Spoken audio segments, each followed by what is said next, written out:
What is going on, guys? Jason Burke here, Styles Clash for Life, coming at you on YouTube, and today I've got some football focus. The Pittsburgh Steelers are just about 3 weeks away from the NFL Draft. The time is almost here, finally, and I've been bringing you guys all kinds of Pittsburgh Steelers free agency coverage, from the signings and cuts that we've made, from the targets we should go after, to a bunch of different potential ways to upgrade positions, to some moves we shouldn't make in the draft, and I want to talk about some more polarizing stuff that I've heard from the media about this Pittsburgh Steelers draft. I've already brought you guys videos on should Pittsburgh or should they not draft Brian Branch from Alabama, and should they or should they not draft Jordan Addison from USC. Those were some of the more controversial potential opinions I heard about the Steelers' possibilities in this upcoming draft.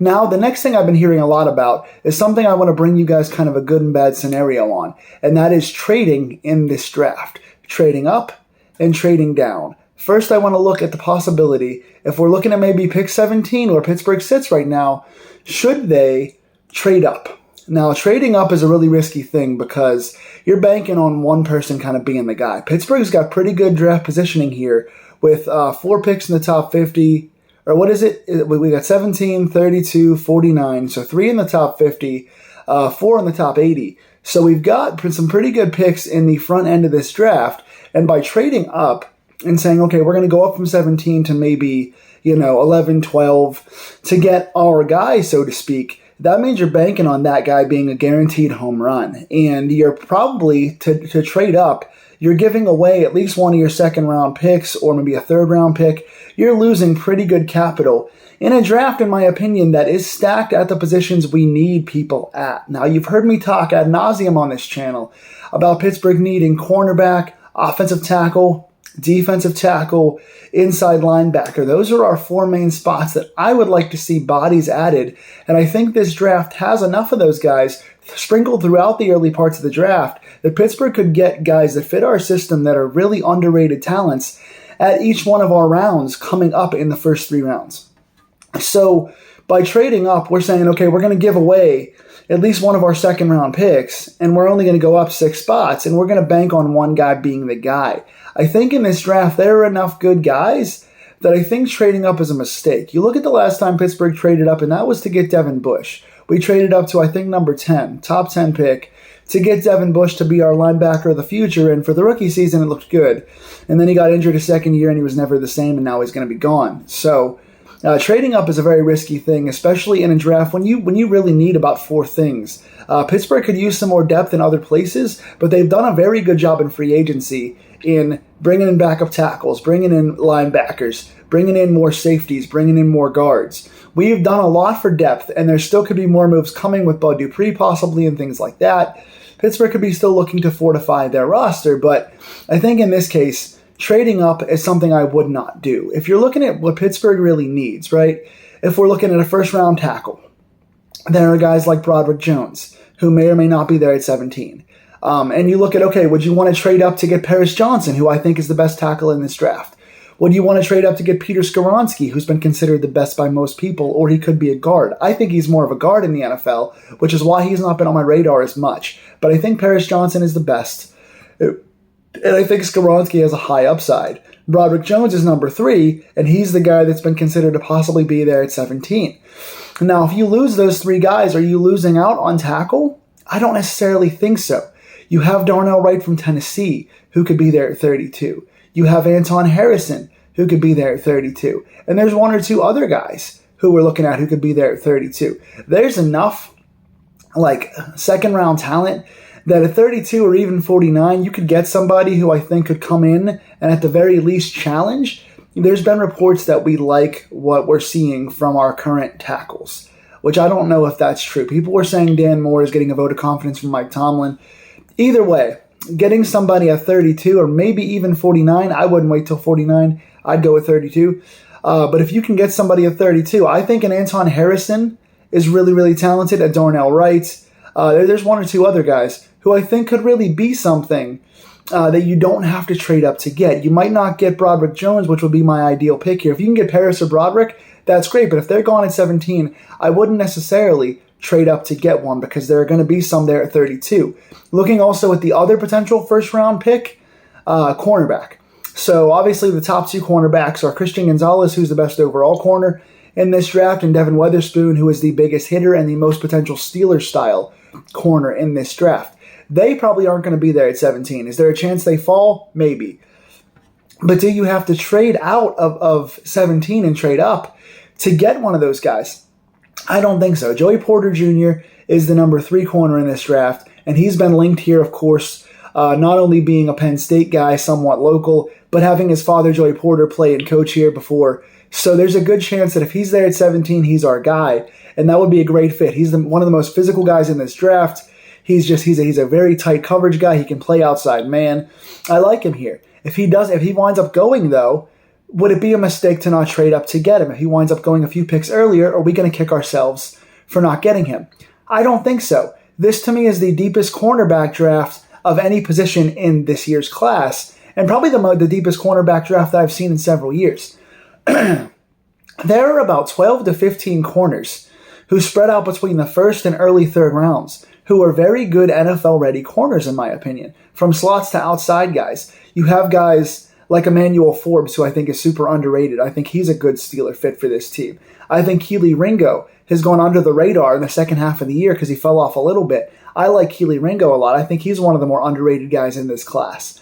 There's Kyu Blu Kelly, who's a good slot corner. There's Hodges Tomlinson, who's a pretty good slot corner. You've got a bunch of guys in this class who I think could really be something. There's been the kid from, I think, is it Clemson, that's been mocked to us. There's about 10 to 15 guys who may go as early as like early third round, who could be there for us not only at 32 but 49. Now again, you don't want to wait too long because that's one of the prime spots you really need. But if we wind up waiting until 32 and picking up someone like a Kelee Ringo or an Emmanuel Forbes, there are guys that fit here at that position. So again, do I think trading up for a corner is smart? Do I think it's going to be the biggest loss in the world if we don't wind up getting our guy, JPJ, or having one of the top 2 fall to us? I don't think it's the end of the world. So in short, I would not trade up in this draft. You need too many things, and you have too many good picks at spots where this draft has a lot of plentiful talent. So there's not like, oh, if I don't get the top tackle or the top corner, then we're gonna miss out. We're not gonna have anyone to get. Those spots have guys that'll be ready for us in the second round, and we have 2 second-round picks in this draft. So trading up, I would not, but trading back might be a different story. Now, you need those 4 positions, in my opinion, in the high end, but you could also use some more backup extra pieces to fill out the roster just in case of injuries and things like that. So could there be a trade back position? I don't think there's going to be one at 17. I think that's this kind of mid-range. I think the top 12 are going to go pretty quick. I think there's going to be a run on quarterbacks. So a lot of the trade-ups are going to be for quarterbacks, which may result in a wide receiver or a corner or something falling a little bit lower, where I think somebody else will trade up. But 17, I don't think is going to be prime real estate to trade up. Now, if those quarterbacks do go earlier than expected, and there winds up being somebody good at 17 that we're not looking at, could we trade back a few spots? I'm always in favor of trading back a few spots unless your guy is there. So unless a JPJ or a Broderick Jones is there at 17, I would consider trading back a few spots, right? Because if you go from 17 to 22, right, you slide back 5 spots, you're likely still going to get the guy you were going to get anyway. You're going to get either, the 3rd or 4th best corner, the 3rd or 4th best tackle. You're going to get a prime first-round talent for the spot you're drafting in, whether you're 17, or you're 22. So if we could trade back a few picks and get an extra 2nd or 3rd out of it, that would be really nice. I don't even think that's going to be viable. I think you don't trade up and you won't be able to trade back in that first round. Where I think you're going to be able to trade back in this draft is that 32 pick. Because what often happens is there's a positional run where guys start going after a certain position, and we start seeing multiple guys in that position go back to back, right? So, for example, early in this draft, which I think is going to happen, you see 1 or 2 teams early take a quarterback. Then other teams that might need a quarterback go, well, there's only a couple of good first-round talents here left, so we're going to have to take this guy now. If he's off the board, we have no first-round quarterbacks to get, so we're going to lose out. That happened last year with wide receiver. That happens a lot with running backs where they go back-to-back. It happened when we got Najee Harris. Jacksonville got ETN, I think, the next pick, or vice versa. So it happens with positions where one guy goes and you go, okay, the best guy at our spot that we need is off the board. So if we don't get the second guy now, we're not going to get anybody in the first round. So I think there's going to be a run on certain positions in this draft. It could happen with wide receiver. It's going to happen with quarterback. It could be a thing with tight end. It could be a thing with corner in this draft. There's a lot of corners. So when you get to 32, Pittsburgh is picking the first pick on night 2 at draft pick number 32.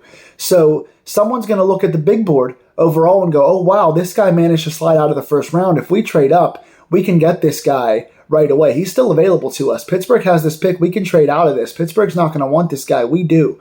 So I think when people look at the day 2 reset of their big board and first round talents have fallen out of the first round because people have jumped the shark to pick the position they need, or they got scared because their position got picked earlier than they expected, you start seeing more trade ups. You start seeing runs on positions. Now at 32, there's going to be first round talents that are now in the second round. So someone's guy is going to be there at 32. And if it's not the guy we need, or we can get our guy a few picks later, that's going to be a prime spot for us to trade back a few picks. Because we can easily go back from 32 to like 35, 36. Again, if you can trade back 4 or 5 picks, you got your early second round pick that's not hurting you. You've got another second round pick at 49. And maybe now with the trade back, you've got maybe a third second round pick, or you've got an extra third or a fourth. So now you've got 2 2s and, 2 thirds and a fourth, or 2 2s and a third and 2 fourths, or maybe even 3 2s. Now you've got a lot of picks in a really good spot, again, where this draft is pretty deep, especially with the stuff that we need. So now if you get an extra pick or 2 for trading out of that 32 spot, you're not really hurting yourself because you're only going back a few spots and you still need a few things at this point that are probably still going to be on the board. But now all of a sudden you've got prime real estate on day 2 or early day 3, then you can get more valued bodies at your positions. Now not only can you get your corner, D-tackle, O-tackle, and inside linebacker, but now you've got an extra 1 or 2 picks from trading back, and now you can add, maybe you can get your slot receiver earlier. If you want to get another receiver to go with Deontay and Pickens, in case you're waiting for Calvin Austin or Anthony Miller to get back from injury and you're not sure what they're going to be yet, you can draft another wide receiver. Maybe at this point, you can draft another edge rusher if you get an outside linebacker, if you don't have Bud. If you want to get an extra D lineman as an extra body to be there as edge rush depth, to be the eventual replacement for Cam and Ogunjobi. If you want to get somebody like that, or you want to go after a spot earlier than you thought you needed to, now all of a sudden you can add edge rush depth. You can add more secondary depth. You can add, more line depth. If you want to add, we just re-signed Gentry, so you wouldn't get a tight end, but you get the point. If you want to add somebody else, you now have the luxury to do that, where I wouldn't pick a running back or a wide receiver or an edge rusher. I wouldn't pick one of those guys early in the draft, but if you got an extra pick, and now you can get a quality one on top of getting the stuff you really need, now you're winning. So I would not trade it all at 17 unless you can go back a few spots. I don't see a trade being there for us at 17. I would not trade up at any cost. But at 32, I see a potential to trade back there because you're still going to get your 2 second-round picks, if not more. Plus, you're going to get an extra pick in a prime spot in the draft to draft somebody else. So would I trade up? No. Would I trade back? Yes, but only if it's for a few spots. But I'm looking again. If we're looking at any trades in the draft, in my opinion, it's 32. That's a prime spot to look at. Even 49 is a possibility, but I think 32 is going to be where a lot of guys fall that other guys want from us. So tell me in the comments below, what do you guys think of trading in this draft? Does Pittsburgh need to trade up and get somebody in the first round who's their guy? Is there a Paris Johnson or a Christian Gonzalez that you think we have to have that is worth trading up for in this draft? Do you think we're going to get a chance to trade back? And if so, would you? Do you think trading back either at 17 or 32 sacrifices a big need? Or do you think it's important to have that extra pick and pick 5 picks later or so? What do you think of the strategy of trading back slightly to get more guys? Tell me in the comments below what you think. Please like, share, and subscribe to this video. If you like these deep dive videos, check out the previous Would You Draft videos as well as the Pittsburgh's free agent targets. And also tell me, next week is the week finally, with 2 weeks to go in the draft. I'm bringing you guys my multiple mock drafts. Now, I've got 3 different mock drafts that I've written out round for round. Do you guys want to see me list all those possibilities out in one video, or do you want to see those 3 mock drafts go in 3 different videos where I do one at a time and take more time on them? What do you think? Tell me in the comments below whether you would like all 3 drafts in one big comprehensive draft video, or whether you would like them as individual mock drafts like other YouTubers do. Tell me what you think, and I will see you guys soon. Thank you.